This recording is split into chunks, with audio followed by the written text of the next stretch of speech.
समानता यानी बराबरी, यह वह शब्द है जिसकी रट इन दिनों हर कोई लगा रहा है।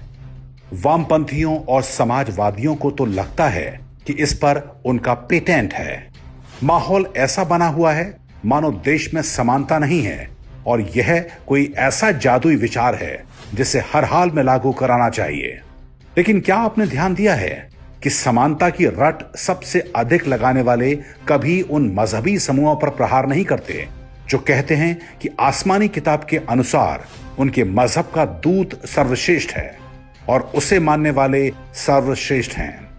हर किताबी अपनी किताब को मानने वाले को सर्वश्रेष्ठ कहता है और बाकी पूजा पद्धति वालों को निकृष्ट।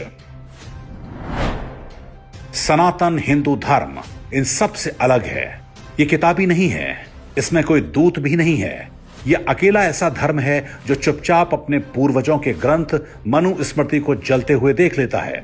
उसको पढ़ने या उसे समझने की बात तो भूल जाइए, उसकी बात करने वालों को भी मनुवादी कहकर उनकी निंदा की जाती है। तो बात समानता और उसके नाम पर होने वाली खोखली और हास्यास्पद बातों की। मान लीजिए कि आपको एक फुटबॉल टीम बनानी है तो आपको 11 खिलाड़ी चाहिए। सभी प्लेयर्स को आप फुटबॉलर ही कहेंगे। उन 11 फुटबॉलरों में से एक गोलकीपर होगा जो खेलेगा नहीं, बस गोल पोस्ट की रखवाली करेगा।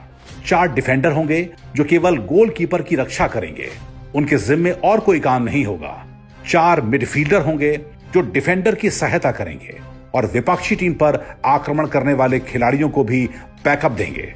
2 फॉरवर्ड प्लेयर्स भी चाहिए जो गोल करने का प्रयास करेंगे। मैच आप तभी जीतेंगे जब गोलकीपर से लेकर फॉरवर्ड तक के सारे खिलाड़ी अपने अपने काम में कुशल और सतर्क हों। एक भी खिलाड़ी ढीला पड़ा तो मैच में बुरी तरह पिटाई की गारंटी है।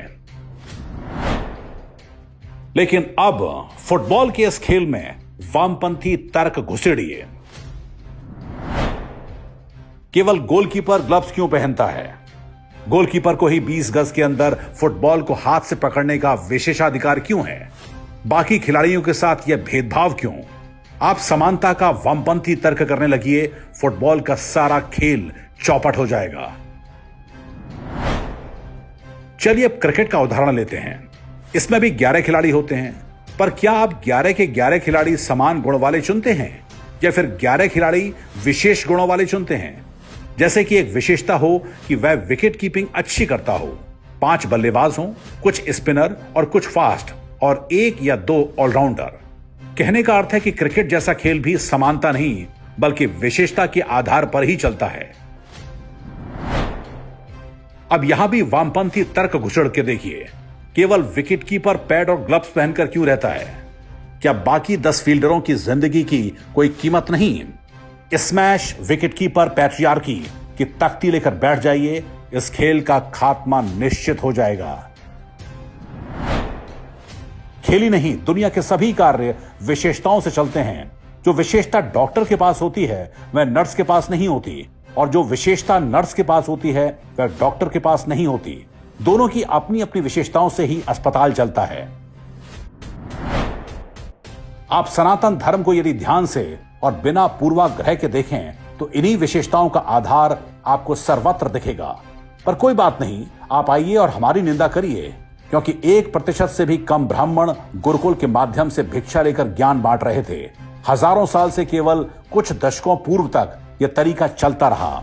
देश स्वतंत्र हुआ, अंग्रेज गए, लेकिन समाजवाद घुस गया, साथ में समानता का वामपंथी तर्क चल गया।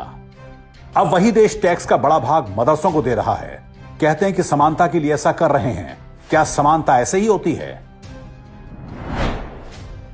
यदि समानता और विशेषता की यह दृष्टि आपने विकसित कर ली तो वामपंथियों के हर कुतर्क का उत्तर दे सकेंगे। यह जरूरी भी है क्योंकि उनकी चुनौती अब बढ़ती जा रही है। समानता की यह वामपंथी सनक अब परिवारों में घुस चुकी है। जो लोग इसके प्रभाव में हैं उन्हें बताना आवश्यक है कि मां बनना और गर्भ धारण स्त्री की विशेषता है।